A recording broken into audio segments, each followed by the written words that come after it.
Readers, I have a surprise for you today. Did you know that there are more Gooney Green stories? This one is Gooney Green and the Room Mother by the two-time Newbery Award winner Lois Lowry. She writes a lot of great books. So here's another one with Gooney Green as our main character.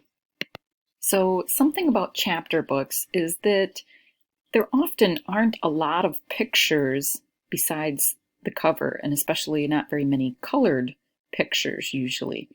So at the end, I'll show you another picture of that's in the Gooney Green story. But today, your next lesson is also about making movies in your mind as you read. And so I thought a great way to do that would be to read aloud a chapter book to you where there's not a lot of pictures and you get to make the movie in your mind. This is something that you can do with any story, but I think when there's a lot of pictures on the page, it's often hard to make your own movie in your mind. So here is Gooney Green, chapter 1 of Gooney Bird and the Room Mother. It was early November. Mrs. Pigeon's second-grade students were hard at work on their pilgrim mural, which had been laid out on the floor. All of the desks had been pushed to one side to make room, and the second-graders were on their hands and knees working with crayons. Gooney Green was right in the middle, as usual. "I like to be right smack in the middle of everything," Gooney Bird always said. The children's shoes were lined up in the coat room because Mrs. Pigeon had suggested that it would be wise to take them off. If they walked on the edge of their mural, their shoes would leave marks. "We always take our shoes off at home," Keiko had said as she untied her sneakers, "because my family came from Japan, and in Japan people never wear shoes in the house." One by one the children had removed their shoes. Gooney Bird took the longest because she was wearing hiking boots that laced halfway up to her knees. When finally her boots were unlaced and removed, everyone could see that Gooney Bird was wearing one red sock and one yellow one. "Gooney Bird's socks don't match!" Malcolm called out, pointing. "Of course they don't," Gooney Bird said. "I hardly ever wear matching socks." "Doesn't your mother roll your socks neatly into balls when she takes them out of the dryer? Doesn't she match them up very carefully?" Beanie asked. Gooney Bird thought about that. She looked down at her own feet and wiggled her toes. One set of toes in a red sock, one in a yellow. "No," she said. "My mother puts all my clean socks in a basket on the floor of my closet, and every day I choose two. Some days I feel like matching, but most days I don't." "Most often," she went on, "wearing matching things gives me a feeling of union." "Oh my," said Mrs. Pigeon. She went to the board and wrote ENNUI in big letters. "Class, do you know what to do?" All the second graders took their dictionaries out of their desks. At the beginning of the school year, the classroom had only one dictionary, which sat on Mrs. Pigeon's desk next to her coffee mug. But Gooney Bird Green, the new student, had arrived in October. Gooney Bird had very strong opinions about things.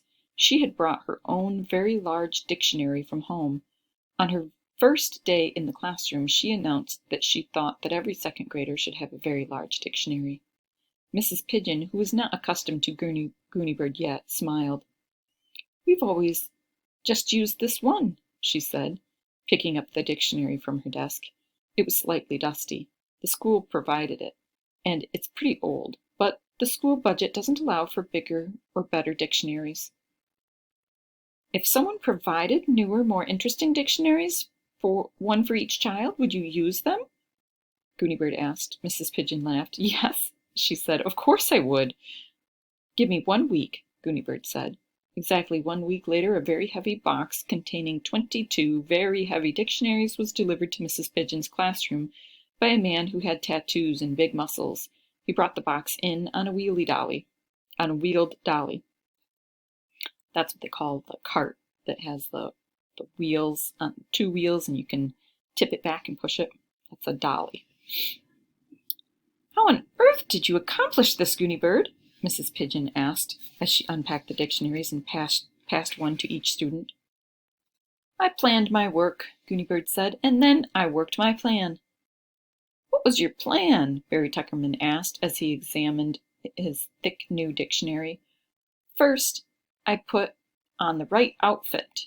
Everyone giggled.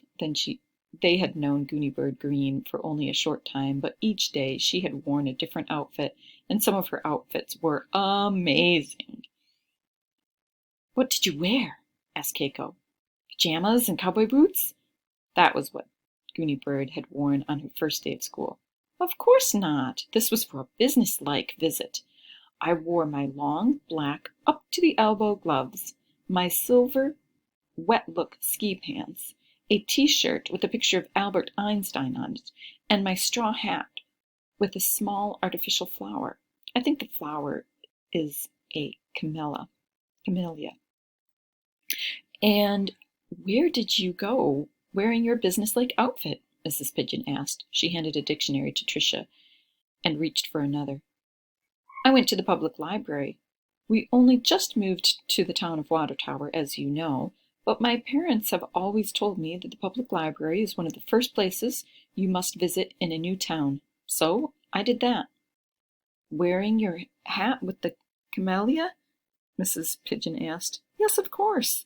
I introduced myself to the head librarian, the assistant librarian, the children's librarian, the reference librarian, and the janitor." "Just the way you introduced yourself to us on the first day? I remember you said—" All of the children remembered too. They said it together. "My name is Gooney Bird Green, and I want a desk right smack in the middle of the room because I like to be right smack in the middle of everything." "Well, why would I say that to the librarians? I didn't want a desk in the library. I wanted dictionaries." Mrs. Pigeon was laughing. "And so you said?" "I said, I'm Gooney Bird Green, and I'm new in town, and I would like to know what you do with your old dictionaries, because my second grade class needs 22 of them." The children all applauded. "And so they sent us the dictionaries?" Mrs. Pigeon said in delight. "Nope." "Oh, well, what happened?" "They said that the old dictionaries were in the basement collecting dust, but they didn't have 22, and also the old dictionaries were obsolete. We can look that word up after we get them all unpacked. And anyway, what we need were nice new dictionaries." "These do look brand new," Mrs. Pigeon said, examining one. Gooney Bird continued. "Then suddenly—" The class grinned. They loved it when Gooney Bird said suddenly. They waited eagerly to hear what came next. "The head librarian went to the phone and called a rich man she knew and said, 'Charles, get down here right away because there's an enterprising young lady you must meet.' So a man named Charles came and shook my hand and—" "With your glove on? Or did you take your glove off?" Chelsea wanted to know. "On. He shook it through my glove. Then we talked and had tea, and suddenly—" Everyone grinned again and waited. "He ordered 22 brand new dictionaries, and here they are." Then, when the dictionaries had been distributed to every student, Mrs. Pigeon moved the empty carton to the coat room. "Gooney Bird Green," she said, "you are indefatigable." The students tried to say the word. Mrs. Pigeon wrote it at the top of the board in large printing.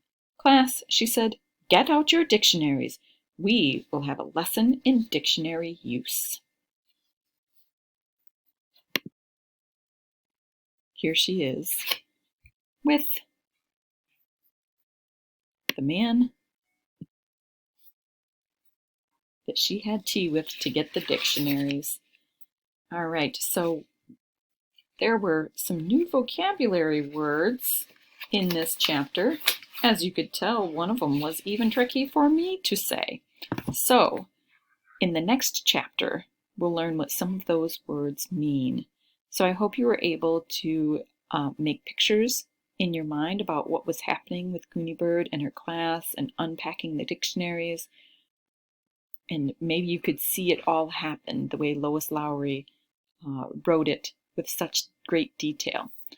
All right, I hope you enjoyed, and on to your next reading lesson to continue visualizing. That's making pictures in your mind as you read.